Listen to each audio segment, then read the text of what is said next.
मेरे साथ बोलिए, मेरे साथ बोलिए, भारत माता की। अरे पीछे भी सब हाथ उठा हुए कर बोलिए, भारत माता की। मंच पर उपस्थित हमारे एलजी, जिन्होंने जम्मू कश्मीर में विकास की नई शुरुआत की है, विकास के युग का सूत्रपात किया है, ऐसे श्रीमान मनोज सिन्हा जी, कश्मीर के ही नेता डॉक्टर जितेंद्र सिंह जी, जो मेरे साथी हैं मंत्रिपरिषद में, हमारे साथ यहां पर उपस्थित सफीना बेगम जी, जो डीडीसी की चेयरपर्सन है, और आए हुए आज इस खुशनुमा सुबह में आए हुए मेरे बारामुल्ला और आसपास के सभी क्षेत्र के प्यारे भाइयों बहनों, और विशेषकर गुर्जर, बकलवाल और पहाड़ी क्षेत्र के मेरे भाइयों, आप सभी को मेरा नमस्कार। मित्रों, जब मेरा कार्यक्रम इश्यू हुआ तब मुझे बताया गया, सुनो, जब कार्यक्रम इश्यू हुआ तब मुझे बताया गया, बारामुल्ला जा रहे हो, सुनने कौन आएगा। मैं आज ये लोगों को कहना चाहता हूं, कैमरा वालों को भी कहना चाहता हूं, जरा पीछे दिखा दीजिए, कश्मीर की एक खूबसूरत वादी में हजारों लोग विकास की गाथा सुनने के लिए, नरेंद्र मोदी का साथ देने के लिए यहां पर उपस्थित है। मित्रों, ये बारामुल्ला जब मैं आया हूं तब सबसे पहले मकबूल सेवानी को प्रणाम कर याद करना चाहता हूं, जिन्होंने पाकिस्तान के खिलाफ लड़ते लड़ते अपनी जान देकर अपनी मातृभूमि की रक्षा की थी।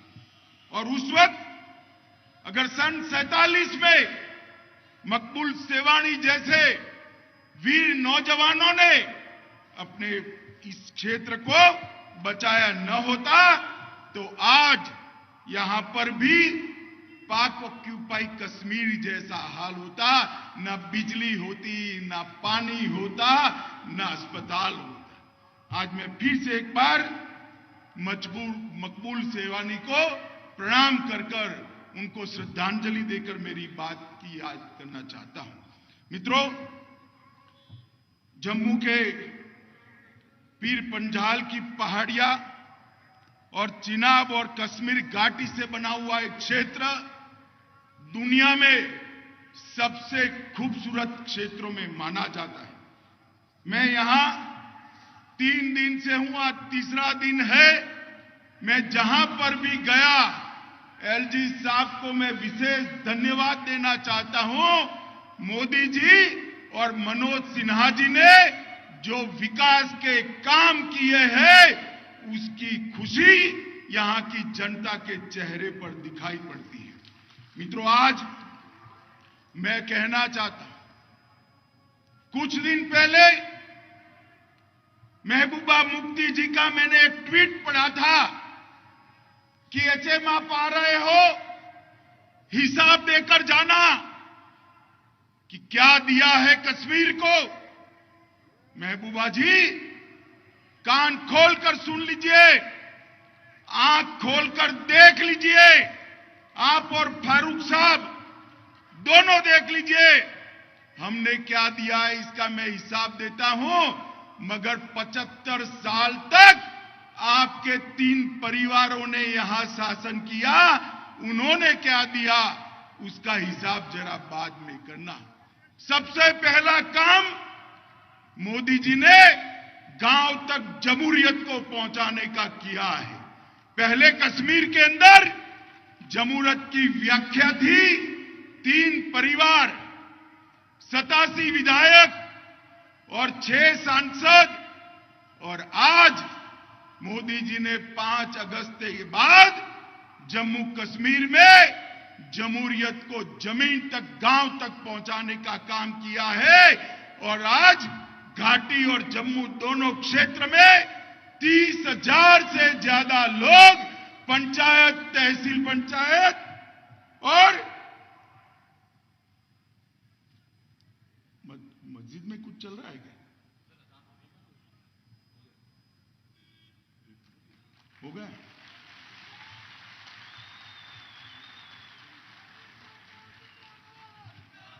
मुझे अभी चिट्ठी मिली, मस्जिद में समय हुआ है प्रार्थना का, अब समाप्त हो गया। मैं चालू करूं क्या फिर से? जरा जोर से बोलो, चालू करूं भाई?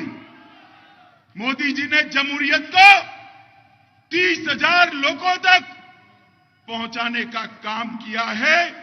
अब तक 370 जाने के पहले 87 विधायक, 6 सांसद और 3 परिवार था। मुफ्ती परिवार, अब्दुल्ला परिवार और गांधी परिवार। और अब मोदी जी ने लोकतंत्र को गांव के पंच, सरपंच, बीडीसी और जिला पंचायत तक पहुंचाकर 30,000 लोगों को जोड़ने का काम किया है मित्रों। 30,000 लोगों। मित्रों, आज तक ये 3 परिवारों ने भ्रष्टाचार रोकने के लिए पूरे देश भर में एंटी करप्शन ब्यूरो था, मगर ये 3 परिवारों ने मेरे जम्मू कश्मीर के अंदर एंटी करप्शन ब्यूरो को घुसने नहीं दिया था। मैं समझ नहीं पाता था क्यों घुसने नहीं दिया। जब यहां आया 1 साल पहले, एक जर्नलिस्ट ने कहा कि साहब एंटी करप्शन ब्यूरो अगर बनेगा तो वो के वो ही धर लिए जाएंगे, वो भला क्यों करेंगे। मुझे बताओ माताओं, भाइयों, बहनों, इतनी बड़ी संख्या में उपस्थित हो, गरीबों का पैसा भ्रष्टाचार की भेंट चढ़ना चाहिए क्या? जरा जोर से बोलिए, चढ़ना चाहिए क्या? मोदी जी ने तय किया है गरीबों का पैसा गरीब तक पहुंचेगा। मित्रों, आज मैं पूछने आया हूं फारूक साहब और महबूबा जी को, आप हिसाब लाइए, 70 साल तक ये 3 परिवारों ने शासन किया। कितना इन्वेस्टमेंट आया जम्मू कश्मीर में, कितनी इंडस्ट्री आई, कितने कल कारखाने लगे, कितने युवाओं को रोजगारी मिली। 70 साल के अंदर सिर्फ 15,000 करोड़ का इन्वेस्टमेंट आया। और मोदी जी ने ये 3 साल में 56,000 करोड़ का इन्वेस्टमेंट आज जम्मू कश्मीर में आने का काम किया है। पहले ये टेररिस्ट हॉटस्पॉट था, आज टूरिस्ट हॉटस्पॉट बना है। मित्रों, कश्मीर में, घाटी में सबसे ज्यादा साल के 6 लाख सैलानी आया करते थे।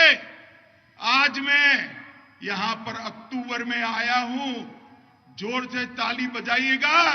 पहले 6 लाख आते थे, अक्टूबर तक 22 लाख प्रवासी यहां आ चुके हैं, जिससे कितने युवाओं को रोजगारी मिली है। और ये सिलसिला आगे बढ़ने वाला है। पहले क्या दिया घाटी के युवाओं, मैं बताता हूं आपने क्या दिया। महबूबा जी, फारूक साहब, आपने घाटी के युवाओं के हाथ में पत्थर पकड़ा है, बंदूक पकड़ाई है। और मोदी जी ने यहां पर इंडस्ट्री लाकर उसके हाथ में मोबाइल और लैपटॉप पकड़ाने का काम किया है, जिससे युवा अपने आप को रोजगार युक्त कर पाए। मित्रों, आज मैं जब यहां आया हूं तब एक बात बताना चाहता हूं। दहशतगर्दी से कभी किसी का भला हो सकता है क्या?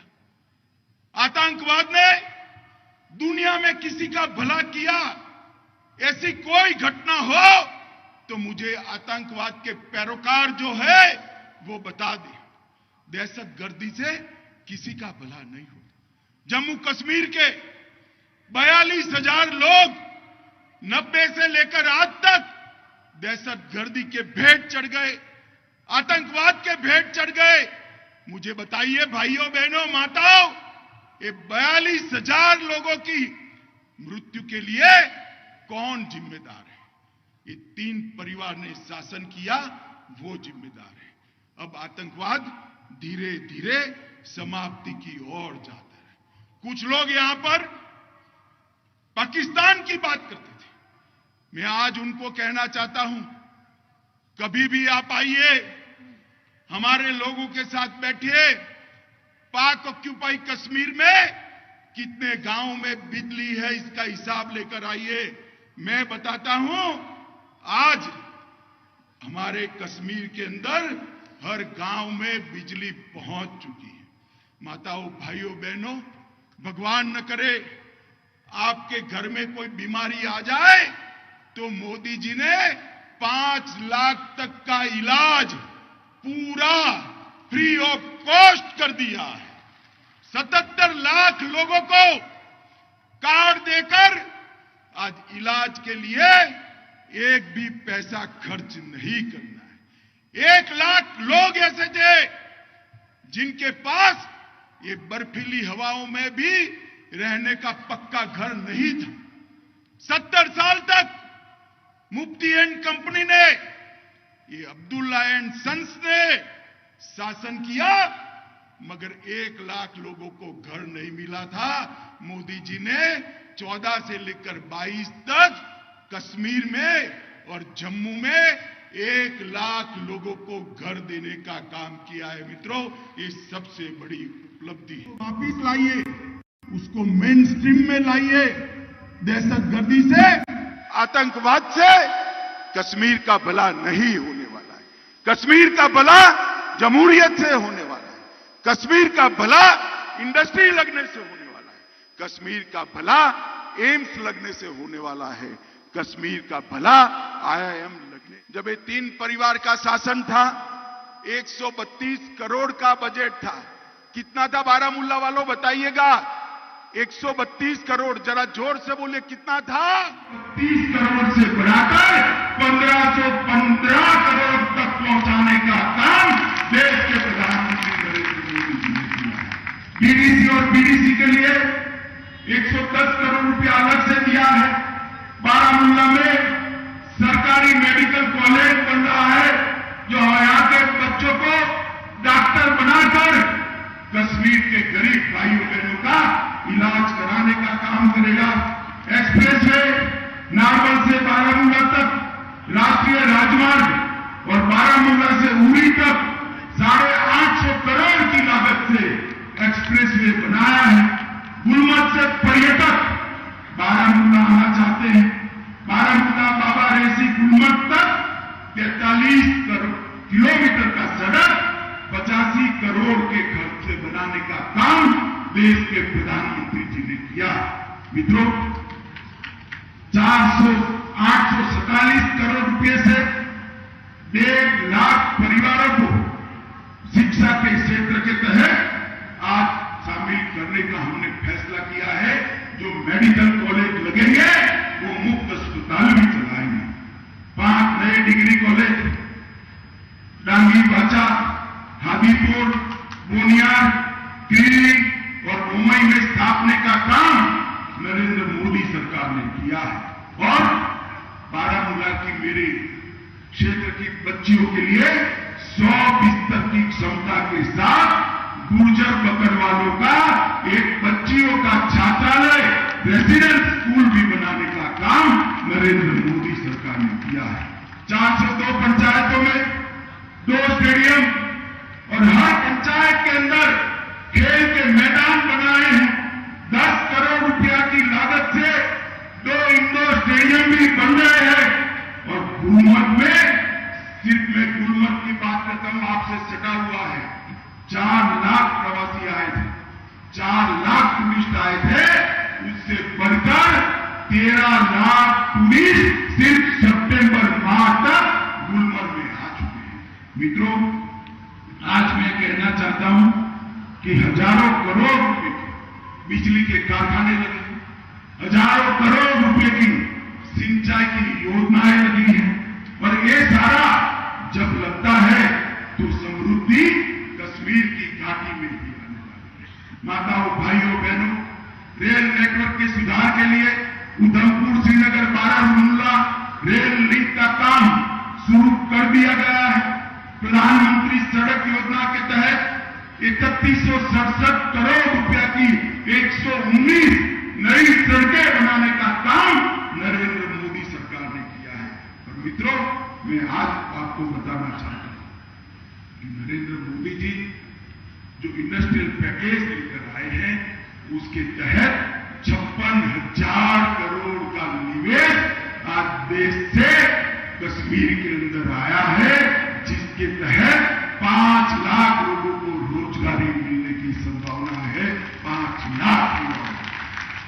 मित्रों, विकास इसलिए हो रहा है कि यहां अलगाववाद की बात करने वाले आज साइड ट्रैक मेडिकल कॉलेज 2047 14 तक, मैं बबुआ जी और फारूक साहब सुन ले, 2047 से 2014 तक आपके परिवारों ने शासन किया, सिर्फ 4 मेडिकल कॉलेज बनाए थे।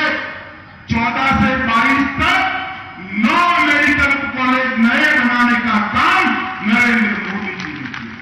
15 नर्सिंग कॉलेज बनाए। पहले 500 डॉक्टर यहां से निकलते थे, अब 1300 डॉक्टर यहां से निकलकर देश भर की और जम्मू कश्मीर की सेवा करेंगे।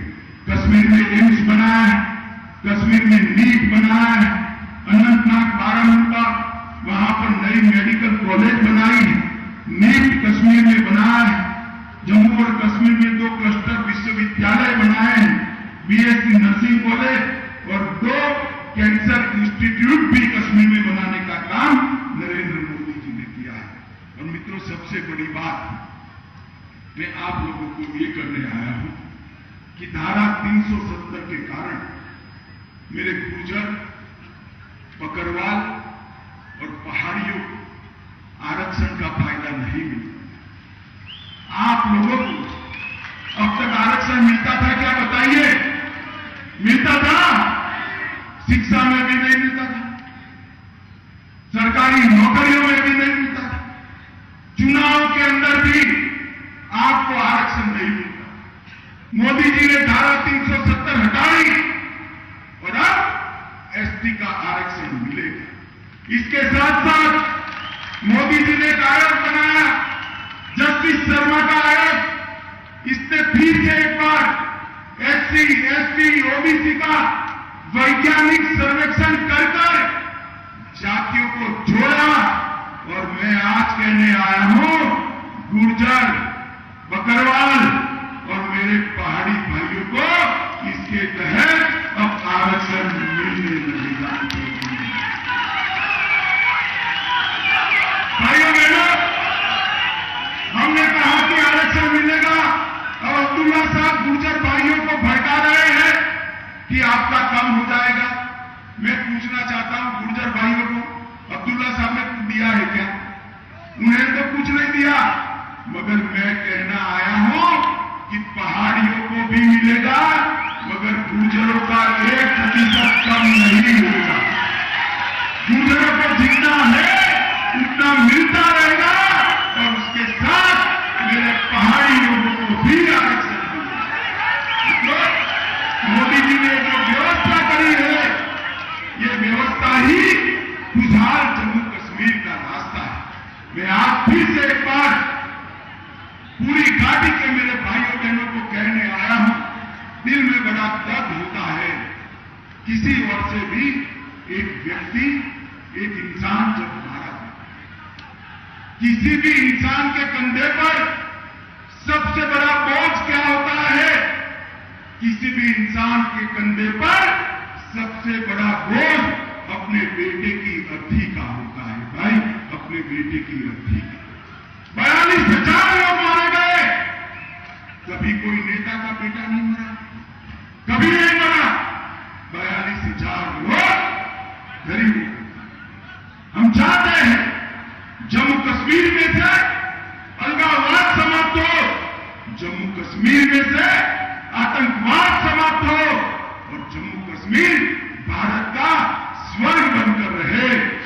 चाहते हैं। माताओं, भाइयों, बहनों, मैं आज आपको बड़े विनम्र भाव से अपील कर रहा हूं। ये लोग कहते हैं पाकिस्तान से बात करिए, मैं चाहता हूं हम आपसे बात करें। वो लोग कहते हैं पाकिस्तान की सुनिए, हम कहते हैं घाटी की अवाम की सुनेंगे मित्रों। और ये लोग कहते हैं कि इनको जरा संभाल कर रखिए। मैं आपको कहता हूं दहशतगर्दी, इसको मोदी सरकार सहन नहीं करेगी। दहशतगर्दी को हम जम्मू कश्मीर से उखाड़ सकते हैं। भाई बहनों, माताओं, जम्मू कश्मीर के सर्वांगीण विकास, चाहे घाटी हो, चाहे जम्मू, चाहे श्रीनगर हो, चाहे मेरा बारामूला, सब जगह सर्वांगीण विकास का काम हमने हाथ में लिया है। आप लोग मेन स्ट्रीम के अंदर आइए, विकास की एक प्रक्रिया के साथ जुड़िए और आगे बढ़िए। यही अभ्यर्थना कर मेरी बात को समाप्त करता हूं। फिर से एक बार मेरे साथ बोलिए,